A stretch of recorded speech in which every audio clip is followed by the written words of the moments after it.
नमस्कार, India voice देख रहे हैं आप। मैं हूं आपके साथ रिया डंगवाल। बुलेटिन की शुरुआत करेंगे इस वक्त की बड़ी खबर के साथ। सबसे पहले बात कर लेते हैं उत्तर प्रदेश के मुख्यमंत्री योगी आदित्यनाथ के दिल्ली दौरे की। तो आज यूपी के मुख्यमंत्री योगी आदित्यनाथ का दिल्ली दौरा है। आज शाम 4 बजे दिल्ली पहुंचेंगे सीएम योगी आदित्यनाथ। इस दौरान वो राजधानी दिल्ली के भारत मंडपम में समीक्षा बैठक में शामिल होंगे। सड़क परिवहन और राजमार्ग परियोजनाओं को लेकर यह समीक्षा बैठक आयोजित हो रही है। उत्तर प्रदेश के मुख्यमंत्री योगी आदित्यनाथ का आज दिल्ली दौरा। आज शाम 4 बजे दिल्ली पहुंचेंगे सीएम योगी आदित्यनाथ। इस दौरान वो राजधानी दिल्ली के भारत मंडपम में समीक्षा बैठक में शामिल होंगे।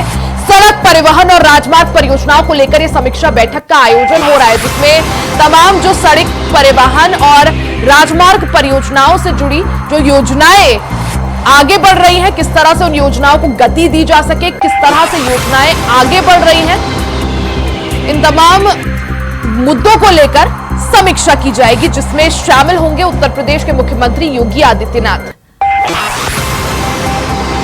ज्यादा जानकारी के लिए सीधा रुख कर लेते हैं संवाददाता मोहम्मद आसिफ का। मोहम्मद आसिफ, आज मुख्यमंत्री योगी आदित्यनाथ का दिल्ली दौरा है। आज का उनका ये दिल्ली दौरा कितना खास और क्या कुछ कार्यक्रम में वो हिस्सा लेंगे?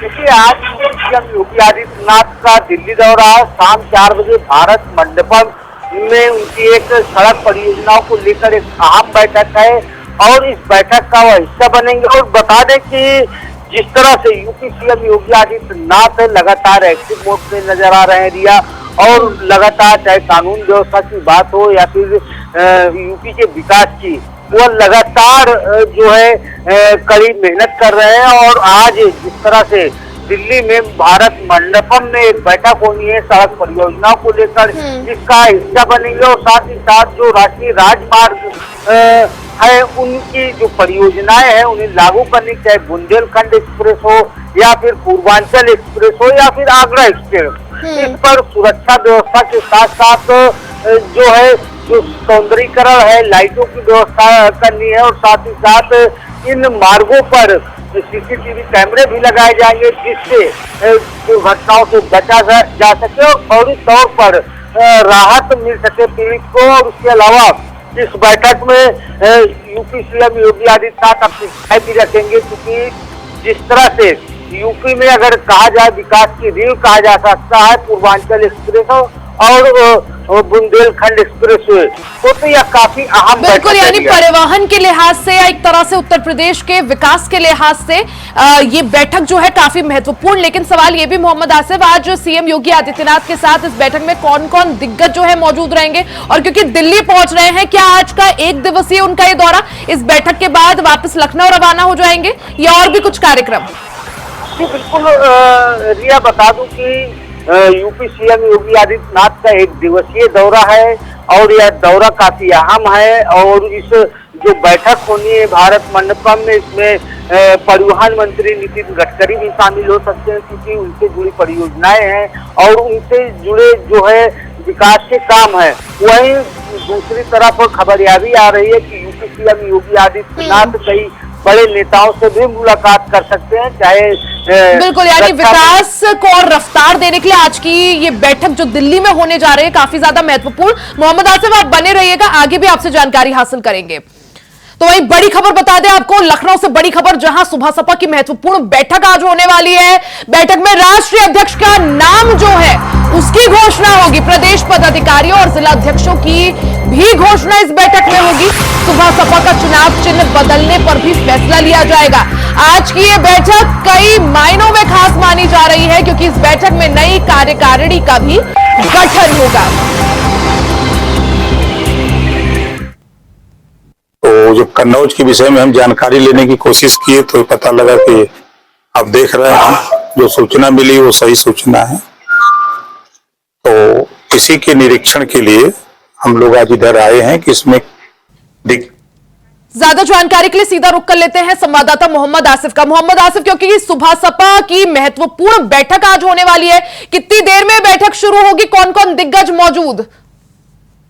जी बिल्कुल लिया, आज भाजपा की 11 बजे चारबाग स्थित रविंद्रालय में एक अहम बैठक होगी। इस बैठक में जो है राष्ट्रीय अध्यक्ष की घोषणा होगी, क्योंकि कैबिनेट मंत्री ओम प्रकाश राजभर बन चुके हैं और कहीं न कहीं जो है ओम प्रकाश राजभर यूपी की सियासत में हमेशा एक्टिव भी नजर आ रहे हैं और लोकसभा चुनाव परिणाम के बाद ओम प्रकाश राजभर ने पूरी कमेटी भंग कर दी थी और जो भी जिलाध्यक्ष थे, जो भी पदाधिकारी थे, उनको हटा दिया गया था। तो इस बैठक में आज जिलाध्यक्ष और मंडल कोऑर्डिनेटरों की घोषणा भी की जाएगी बैठक के बाद। साथ ही साथ चुनाव चिन्ह जो काफी अहम है, वो सुभाषपा के चुनाव चिन्ह बदलने पर भी चर्चा होगी। वही दूसरी तरफ सदस्यता अभियान जो चलाया जा रहा है यूपी में, सुभाषपा की तरफ से इसकी समीक्षा की जाएगी और जो पदाधिकारी हैं, जिम्मेदार पदाधिकारी हैं, उनको जो है दिशा निर्देश दिए जाएंगे। मोहम्मद आसिफ, लोकसभा चुनाव में कुछ खास कमाल करके दिखा नहीं पाई थी सुबह सपा। अब ऐसे में जिस तरह से कार्यकारिणी भंग की गई, अब नई कार्यकारिणी का गठन यहां पर किया जाएगा, क्या माना जाए आज की इस बैठक के बाद क्या कुछ बदल सकता है और किस तरह से यूपी की सियासत में हलचल मच जाएगी? देखिए, भले ही बीजेपी की तरफ से सुभाषपा को कोई भी सीट अभी नहीं दी गई, हालांकि मंथन चल रहा है और कहीं न कहीं ओम प्रकाश राजभर जिस तरह से सियासत के मजाए खिलाड़ी माने जाते हैं और अगर बात करें उपचुनाव की सीटों पर तो कहीं न कहीं एक प्रेशर भी सुभाषपा अध्यक्ष ओम प्रकाश राजभर की तरफ से बनाया जा रहा है और इसी प्रेशर को आगे बढ़ाते हुए आज जो बैठक बुलाई गई है, कहीं न कहीं उपचुनाव को लेकर भी बुलाई गई है, क्योंकि आज ही जिला जो कार्यकारिणी भंग चल रही थी उसका गठन किया जाएगा, नए चेहरों को तरजीह दी जाएगी और तेज तर्रार नेताओं की तलाश में सुभाषपा काफी दिनों से चल रही थी और जिस तरह से चुनाव चिन्ह जो छड़ी चुनाव चिन्ह है उसको कहीं न कहीं बदलने की भी कवायद और मंथन किया जाएगा सुभाषपा की तरफ से। और इसके अलावा जिस तरह से जो है सत्ता में भागीदारी है सुभाषपा की और इस भागीदारी को लेकर कई बयान भी आ सकते हैं आज ओम प्रकाश राजभर की तरफ से, क्योंकि ओम प्रकाश राजभर बयानवीर भी माने जाते हैं, उनके कई बयान चर्चा में रहते हैं। तो साफ कहा जा सकता है कि कहीं न कहीं उपचुनाव की सीटों पर दबाव बनाने के लिए भी एक मंथन बिल्कुल, यानी यहाँ पर सुभाषपा भी एक्टिव होती हुई नजर आ रही है। यही वजह है कि यूपी की सियासत में हलचल पूरी तरह से तेज है। वहीं दूसरी तरफ मोहम्मद आसिफ, जिस तरह से अब राष्ट्रीय अध्यक्ष के नाम की भी घोषणा हो सकती है आज की इस बैठक में, क्या माना जाए कौन कौन वो लोग जिनका नाम इस वक्त चर्चाओं में सबसे आगे, रेस में सबसे आगे? देखिए, अगर राष्ट्रीय अध्यक्ष के घोषणा की बात करें तो आज कहीं न कहीं बड़ा फैसला ओम प्रकाश राजभर ले सकते हैं और ओम प्रकाश राजभर जिस तरह से अगर उनकी सियासत की बात करें तो उनके घर में एक सांसद और विधायक भी रह चुके हैं भी और जिस तरह से जो कमान है सुभाषपा के राष्ट्रीय अध्यक्ष की तो वो अपने किसी परिवार के सदस्य को ही दे सकते हैं या अपने बेटे को आज दे सकते हैं। जिस तरह से अरुण राजभर जो है लगातार एक्टिव रहते हैं सियासत में और कंधे से कंधा मिलाकर ओम प्रकाश राजभर के साथ चलते भी हैं और जो राजकुमारी भी होती है कहीं न कहीं ओम प्रकाश राजभर अपने बेटे से राजकुमारी भी करते। तो सूत्रों का यह दावा है कि आज राष्ट्रीय अध्यक्ष की कमान अगर सौंपना होगा तो अपने बेटे को सौंपेंगे और साथ ही साथ कुछ ऐसे भी चेहरे हैं जो यूपी की सियासत में काफी एक्टिव नजर आ रहे थे सुभाषपा के साथ। हालांकि जिस तरह से कार्यकारिणी भंग की इसको लेकर सुभाषपा ने एक मैसेज भी दिया था, क्योंकि लोकसभा चुनाव में जिस तरह से करारी हार का सामना सुभाषपा को देखना पड़ा था और इसको डैमेज कंट्रोल करने के लिए जिस तरह से अब यह कदम और जो सियासत चल रही है वह कहीं न कहीं जो है काफी अहम है और जिस तरह से सुभाषपा का अध्यक्ष का बयान आता है कि उनके टच में दिल्ली के कई नेता हैं, तो यह बैठक भी कहीं न कहीं दिल्ली से रणनीति बनाकर यहाँ आयोजित की जा रही है और उसमें कई अहम चाहे चुनाव के मामले हो या चुनाव चिन्ह के बदलने को लेकर हो या फिर उप सीटों पर चुनाव लड़ने की, बिल्कुल, चाहे किस तरह से चुनाव चिन्ह यहाँ पर क्या नया लिया जाता है, क्या निर्णय उस पर होता है या किसको राष्ट्रीय अध्यक्ष बनाया जाता है, इस पर सभी की निगाहें रहेंगी। किसको ये बड़ी जिम्मेदारी दी जाती है, कार्यकारिणी में किस तरह से नई तरह से गठन होता है, किसको क्या कुछ यहाँ पर जिलाध्यक्ष किसको बनाया जाता है, किसको क्या जिम्मेदारी दी जाती है। लेकिन मोहम्मद आसिफ, जिस तरह से लोकसभा चुनाव में हमने देखा था सुबह सपा का प्रदर्शन कुछ खास नहीं रहा। उसके बाद ओम प्रकाश राजभर फिर से एक्टिव नजर आ रहे हैं, नई कार्यकारिणी का वो गठन करने जा रहे हैं। क्या माना जाए आगे किस तरह से यूपी की सियासत में सुबह सपा को फिर से जो जनाधार खोया है वो जनाधार हासिल हो सके और पार्टी को मजबूती मिल सके, इसके लिए किस तरह से रणनीति यहां पर?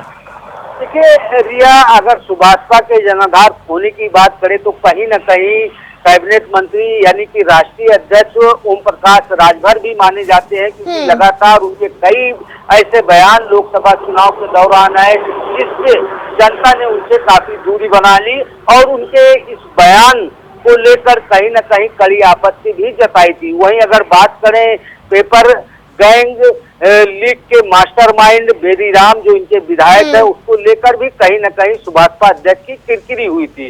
और साथ ही साथ जिस तरह से यूपी सीएम योगी आदित्यनाथ के बारे में मंत्री बनने के बाद जो बयान दिया था, तो कहीं न कहीं इनके बयानों को लेकर खटपट भी चलती रहती है। और इसे सुधारने के लिए जिस तरह से दिल्ली से निर्देश हुआ और दिल्ली के नेताओं ने साफ कहा कि आप ऐसी बयानबाजी नहीं कर सकते हैं जिससे पार्टी और आपकी सभी धूमिल हो।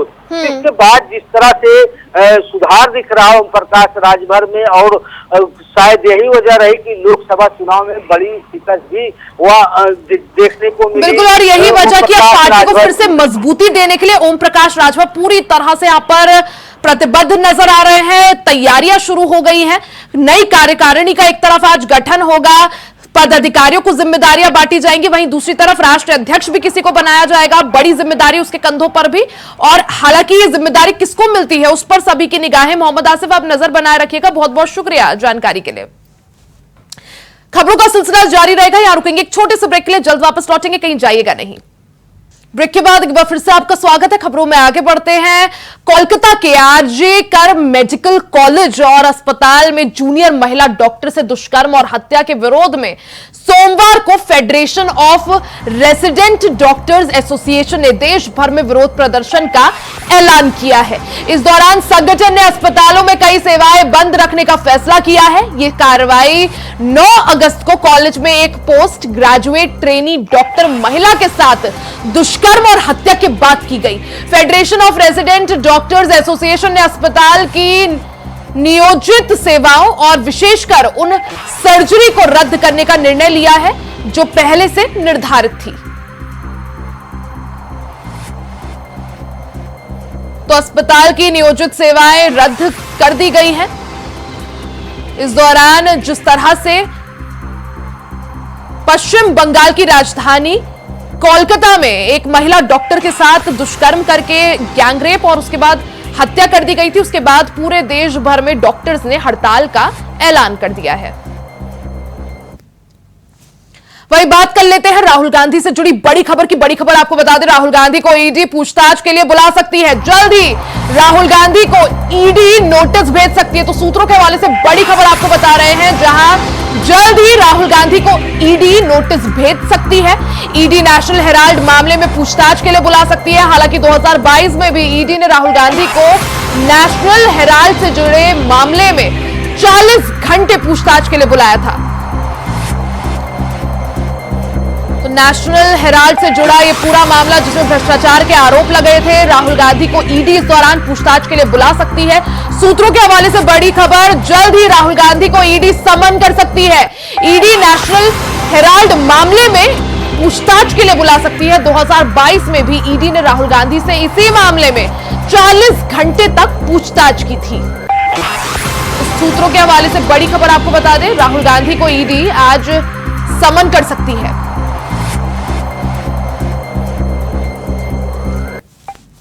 बात उत्तर प्रदेश की कर लेते हैं। इकाना स्टेडियम में जल्द यूपी T20 के मैच होंगे।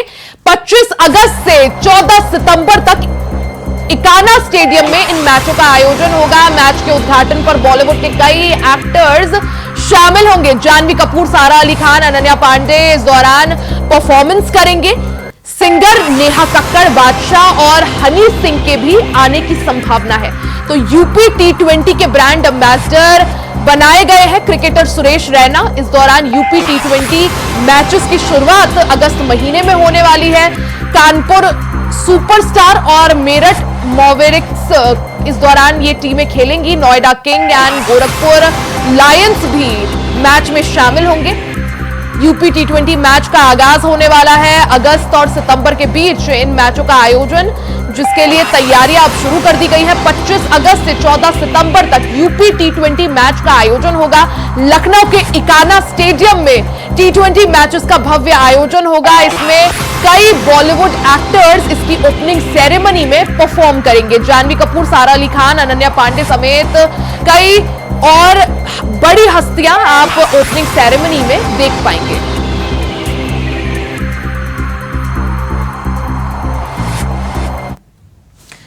वहीं बड़ी खबर आपको बता दें, इस दौरान विधायक अजय सिंह सीएम योगी आदित्यनाथ से मिले हैं। पूर्व विधायक दयाराम चौधरी के साथ में रहे हैं मौजूद। इस दौरान पूर्व जिलाध्यक्ष महेश शुक्ला ने सीएम से मुलाकात की है। जिले के प्रमुख मुद्दों को लेकर सीएम योगी आदित्यनाथ से उन्होंने मुलाकात की। आचार्य रामचंद्र शुक्ल के नाम पर विश्वविद्यालय को लेकर यह चर्चा की गई है। जिले में विश्वविद्यालय ना होने से परेशानी होती है, ऐसा उन्होंने कहा है।